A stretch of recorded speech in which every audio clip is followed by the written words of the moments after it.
Education study in USA assured scholarship. Contact 9881 96666. నమస్తే, welcome to iDream. నేను మహేశ్వరి. మనతో పాటు ఉన్నారు ప్రముఖ కౌన్సిలింగ్ సైకాలజిస్ట్ డాక్టర్ ప్రతిమ గారు. వారితో మాట్లాడదాం. వారితో మాట్లాడి ఇప్పుడు జనరేషన్లో పిల్లలు ఎగ్జామ్స్ అనగానే ఎందుకు అంత టెన్షన్ ఫీల్ అవుతూ ఉంటారు, ఎగ్జామ్స్ రాగానే ఓవర్ ఎక్సైట్మెంట్ అయిపోతూ ఉంటారు, చదువుతూ ఉంటారు కానీ వాళ్ళు చదివింది కూడా మర్చిపోతూ ఉంటారు ఒక్కొక్కసారి. ఎందుకు ఇలా జరుగుతూ ఉంటుంది? దీని గురించి ఆవిడని అడిగి తెలుసుకుందాం. నమస్తే మేడం. నమస్కారం మేడం, ఇప్పుడు ఎగ్జామ్స్ అనగానే పిల్లల్లో ఎగ్జామ్స్ అని స్టార్ట్ అవ్వంగానే ఒక విధమైన ఒత్తిడి అనేది వాళ్ళకు వాళ్ళు లోన్ అవుతూ ఉంటారు. ఇంకా కొద్ది దూరం ఉంది, చదువుకోవచ్చు అన్న థాట్ లేకుండా అమ్మో ఎగ్జామ్సా అనేసి ఒక భయాన్ని వాళ్ళల్లో వాళ్ళు క్రియేట్ చేసుకుంటూ ఉంటారు. ఎందుకు అలా అవుతూ ఉంటుంది? చిన్నప్పటి నుంచి చెప్పాలంటే మాకు కూడా ఎగ్జామ్ అంటే భయమే. ఎందుకంటే అది ఒక మనం ఏం చదువుకున్నామో దాని రిజల్ట్స్ వస్తాయి కాబట్టి. అండ్ దాంతోపాటు లింక్ ఏంటంటే పేరెంట్స్ దాకా వెళ్తుంది.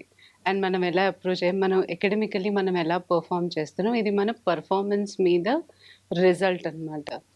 సో అది దగ్గరకు వస్తుంది అనగా, సో బికాజ్ మనం ప్రిపేర్డ్ అయ్యి ఉండం హోల్ ఇయర్. ఇది చెప్పాలి అని అంటే పెద్ద థియరీ అనుకోవాలి. సో పిల్లలు ఏంటంటే ఎగ్జామ్ ఉంది ఒక 10 రోజులు అనగా మనం బుక్స్ తెరుస్తాం. ఫస్ట్ థింగ్ అది. సో బుక్స్ తెరిచినప్పుడు సో అప్పుడు అన్ని గ్రీక్ అండ్ లాటిన్ కనిపిస్తూ ఉంటాయి అన్నమాట వాళ్ళకి. ఇది చదవాలి, ఇది చదవాలి. సో టర్మ్ ఎండ్ అన్నది, సో మీకు ఆల్రెడీ చాలా సిలబస్ ఉంటుంది దాంట్లో. సో అంత ప్రాక్టీస్ వాళ్ళు చేయాలి ఇంత షార్ట్ పీరియడ్ ఆఫ్ టైంలో అంటే నిజంగా చాలా అది స్ట్రెస్కి వాళ్ళు స్ట్రెస్ ఫీల్ అవుతారనమాట. సో అలా అయినప్పుడు డెఫినెట్గా ఎగ్జామ్ ముందు ఆ తీసుకునే ప్రెషర్, తీసుకునే ఇది, సో డెఫినెట్గా అది సరిపోదు ఆ ప్రాక్టీస్. సో ఇప్పుడు నేను ఏం పర్ఫామ్ చేస్తానో, నేను ఏం రిజల్ట్ తీసుకెళ్తానో, నా పేరెంట్స్ నన్ను ఏమంటారు, ఫస్ట్ రీజన్ అదే ఉంటుంది. నేనేం చేస్తాను నెక్స్ట్, దీని తర్వాత ఏంటి అని అడిగితే నేను ఏం జవాబు ఇవ్వాలి వాళ్ళకి. సో దాని మూలాన స్టార్ట్ అయ్యే రప్చర్ అక్కడ అనమాట. సో ప్రిపరేషన్ ఉండదు పిల్లల్లో. సో అలా అయినప్పుడు సో లాస్ట్ మూమెంట్ ప్రిపరేషన్ ఎప్పుడూ రిజల్ట్స్ ఇవ్వదు కాబట్టి సో వాళ్ళు ఆ టైంలో ఒత్తిడి ఫీల్ అయ్యే ఛాన్సెస్ ఉన్నాయి. అలా కాకుండా కొంతమంది యాంగ్జైటీ ఉన్న వాళ్ళు కూడా ఉంటారు. అంటే బాగా చదువుతారు, హోల్ ఇయర్ మొత్తం చదువుతారు, అన్నిట్లోనూ బాగానే తెచ్చుకుంటారు, కానీ ఫైనల్ టర్మ్ రాగానే వాళ్ళలో ఒక ఏమంటారు మరీ యాంగ్షియస్ ఫీల్ అవ్వడము, ఇప్పుడు ఎగ్జామ్కి వెళ్తున్నాం అనగానే చెమటలు పట్టేయటము, లేదా హార్ట్ బీట్ ఎక్కువ అవ్వడము, ఇలాంటిది ఇది కళ్ళు తిరిగి పడిపోతూ ఉండటం, ఇవన్నీ యాంగ్జైటీ లక్షణాలు అనమాట. సో అలా ఉన్న వాళ్ళు ఏంటంటే జనరల్గా ప్రిపేర్ అయినా అక్కడికి వెళ్ళాక మర్చిపోయే ఛాన్సెస్ ఉంటాయి. సో దాని మూలన ఏంటంటే వాళ్ళు డిప్రెషన్ కి లోన్ అవుతారు. లేదు నేను ఏం పర్ఫామ్ చేయలేకపోయాను, నేను ఇంత చదివినా నా రిజల్ట్ ఇంతే అని. సో అలా కూడా ఒత్తిడి పడే వాళ్ళు ఉంటారు.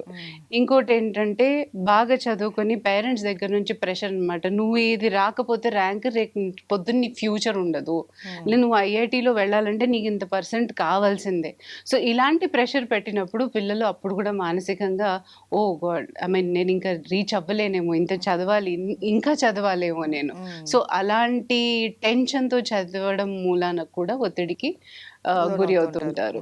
సో ఇలాంటి రీజన్స్ ఉంటాయి, చాలా ఉంటాయి. అలా చెప్పాలి అని అంటే కాన్స్టెంట్గా స్ట్రెస్ తీసుకోవడము, వీళ్ళు ఇంత సిలబస్ని కొంతమంది చదవగలరు, కొంతమంది చదవలేరు. సో అది డిపెండ్స్ అపాన్ నా గ్రాస్పింగ్ వేరే ఉంటుంది, ఇంకొక అబ్బాయి ఇంకా పిల్లలది గ్రాస్పింగ్ వేరేగా ఉంటుంది. సో అందరు ఒకేలా ఉండరు. సో కంపేర్ చేసుకోలేము. సో కంపారిజన్ అనేది వచ్చినప్పుడు సో నాకు తక్కువ మార్క్స్ వస్తేమో వాళ్ళకి ఎక్కువ మార్క్స్ వస్తేమో, లాస్ట్ టైం నేను వాళ్ళకంటే బాగా చదవాలను కాంపిటీషన్లో చదువుతాం.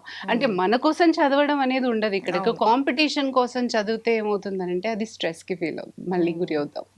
సో ఇలాంటివన్నీ పిల్లలు చేస్తున్నందుకు so at the end moment especially 10th batch కానివ్వండి, ఇప్పుడు ఇంటర్మీడియట్ బోర్డ్ ఎగ్జామ్స్ కానివ్వండి, సో అలాంటి టైంలో వాళ్ళు చాలా చాలా ప్రెషర్ ఫీల్ అవ్వడము అండ్ రిజల్ట్ కోసమే ఆలోచించడం అనేది చాలా జరుగుతుంది.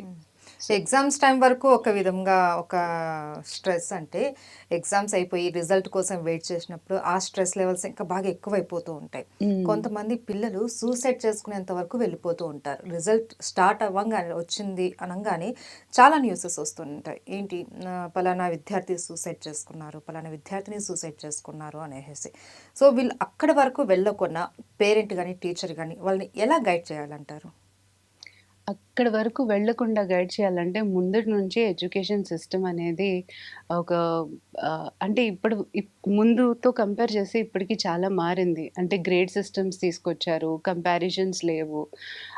అయినా సరే మన ఇండియన్ సిస్టమ్ కాబట్టి అది మన బ్లడ్‌లో ఉండిపోయింది. ఎక్కడికైనా చెప్పాలి అనంటే పేరెంట్స్ ఇప్పటికీను అంతే 90% రాలేదా వాడికి ఇంతొచ్చింది. ఫలానా వ్యక్తికి ఇంతొచ్చింది. సో నీకింతే వచ్చింది. ఏం చెయ్యాలిరా అన్నట్టు ఒత్తిడి పెట్టడం మూలాన కూడా ఈ సూసైడ్ చేసుకోవటం. సరే నేను పేరెంట్స్ ఎక్స్‌పెక్టేషన్‌కి నేను వెళ్ళలేకపోయాను. మా పేరెంట్స్ ఇంత ఇన్వెస్ట్ చేశారు.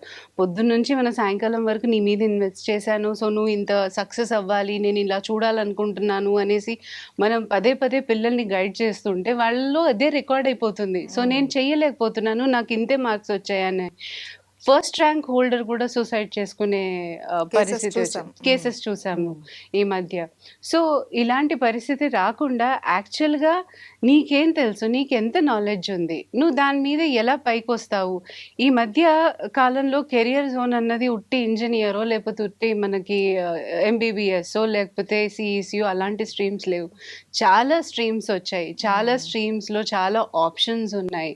సో మీ అబ్బాయికి కానీ అమ్మాయికి కానీ అసలు ఏం ఇష్టం అన్నది ఫస్ట్ తెలుసుకోండి పేరెంట్స్గా. తెలుసుకున్న తర్వాత వాళ్ళని దీంట్లో ఎంకరేజ్ చేయండి. నువ్వు ఇలా చదువుకోవచ్చు. ఒక స్కూల్ సిస్టమ్స్లో కూడా ఎండ్ మూమెంట్ రిజల్ట్స్ చూడకుండా ఫస్ట్ నుంచే ఆ పీస్ఫుల్ వాతావరణంలోనే వాళ్ళని తీసుకొచ్చి అంటే ప్రాక్టీస్ ఇస్తూ ఉంటే డెఫినెట్గా ఇవన్నీ మారుతాయి. అంటే ఎక్కువ ప్రెషర్ మార్క్స్ మీద పెట్టకండి, నాలెడ్జ్ మీద పెట్టండి. వాళ్ళు ఎంత నేర్చుకుంటున్నారో దాని మీద పెట్టండి. సో అలా పెట్టడం మూలాన ఏంటంటే వాళ్ళకి నాలెడ్జ్ మీదకి వచ్చే కాన్సన్ట్రేషన్ మార్క్స్ మీదకి వెళ్ళదు. వాడికి ఎంత తెలుసో వాడికి తెలియాలి యాక్చువల్గా. సో అది మెయిన్ అన్నది అక్కడ. సో అది మారిస్తే డెఫినెట్గా ఇవన్నీ కంట్రోల్ చేయడం చాలా ఈజీ. అండ్ మేడం చాలా సందర్భాలలో సెల్ఫ్ మోటివేషన్ అన్నది ఎక్కువగా వింటూ ఉంటాం. ఏంటి సెల్ఫ్ మోటివేషన్? సెల్ఫ్ మోటివేషన్ అన్నది ఒక రకంగా 100% మనిషికి కుదరదు. సో ఎవరో ఒకరు నేను బాగా చేస్తున్నాను నన్ను ఎంకరేజ్ చేస్తే తప్ప నేను పుష్ అవ్వను అనమాట. ఫర్ ఎగ్జాంపుల్ మా దాంట్లో ఇంట్రోవర్ట్ అండ్ ఎక్స్ట్రోవర్ట్ అని ఉంటారు. వీళ్ళు ఏంటంటే ఇంట్రోవర్ట్ వాళ్ళు బయటికి రారు, మాట్లాడరు. సో జనరలీ వాళ్ళని ఆర్కిడ్ ఫ్లవర్స్తో కంపేర్ చేస్తే చాలా షై టిమిడ్గా ఉంటారనమాట క్లాసుల్లో. సో వాళ్ళకి ఏంటంటే కాన్స్టెంట్గా ఎంకరేజ్మెంట్ ఇవ్వాల్సి వస్తుంది. సో వాళ్ళంతటా వాళ్ళే మోటివేట్ అయ్యి బయటికి రావడం చాలా కష్టం. సో ఇలాంటి వాటిలో స్కూల్స్లో పిల్లలకి అవేర్నెస్ పెంచాలి. మీరు చదువుతున్నది ఎందుకు మీకు తెలుసా? సో కొంతమంది ఆర్గ్యూ కూడా చేస్తారు, ఇది చదివే సబ్జెక్ట్కి నేను చేసే పనికి అసలు ఎక్కడానో సంబంధమే లేదు, సో ఎందుకు చదవమంటున్నారు అనేసి. సో సంబంధం లేకుండా మనం ఎవరం చదవకుండా రాలేదు కదా, మనం అందరం చదివి ఒక స్టేజ్కి వచ్చాము. సో ఎటు అటు ఆ నాలెడ్జ్ అన్నది ఉపయోగపడుతుంది. సో అసలు ఎందుకు ఉపయోగపడుతుంది, ఎలా ఉపయోగపడుతుంది, అసలు దేనికి మనం ఉపయోగించుకోవచ్చు అన్న ప్రాక్టికల్ ఎగ్జాంపుల్స్ కూడా స్కూల్స్లో స్టార్ట్ అవుతాయి. డెఫినెట్గా పిల్లల్లో అనేది మార్పు వస్తుంది.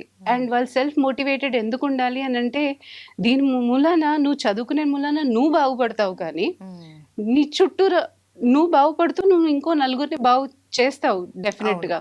సో ఇది నీకు అడ్వాంటేజే, ఇది డిసడ్వాంటేజ్ ఏం లేదు. దీని మూలన నువ్వు కోల్పోయేది ఏం లేదు, నువ్వు సంపాదించేదే ఎక్కువ ఉంటుంది. సో ఇది సెల్ఫ్ మోటివేషన్కి సంబంధించింది. డెఫినెట్గా వాళ్ళకి అలాంటి అవేర్నెస్ వాళ్ళలో చిన్నప్పటి నుంచే పెంచాలి. ఏదో ప్రతి దానికిను నేనే మోటివేట్ చేయడం, నేనే ఎంకరేజ్ చేయడం, లేకపోతే స్కూల్స్లో వాళ్ళకి ప్రత్యేకించి ఐ మీన్ అబ్బాయి బాగా చేశాడు అని అంటే చిన్న పిల్లల నుంచి మనం స్టార్స్ వేయడం, మాటికి వేసేయడం. సో ఇదేంటంటే వాళ్ళకి ఒక అలవాటు కింద మారుతుందన్నమాట. అంటే వాడు చెప్తే కానీ నేను చేయలేను, వాడు చెప్తే గానీ నాకు ఎంకరేజ్మెంట్ లేదు, సో వాడు చెప్తే గానీ వీడు మోటివేట్ అవ్వడు.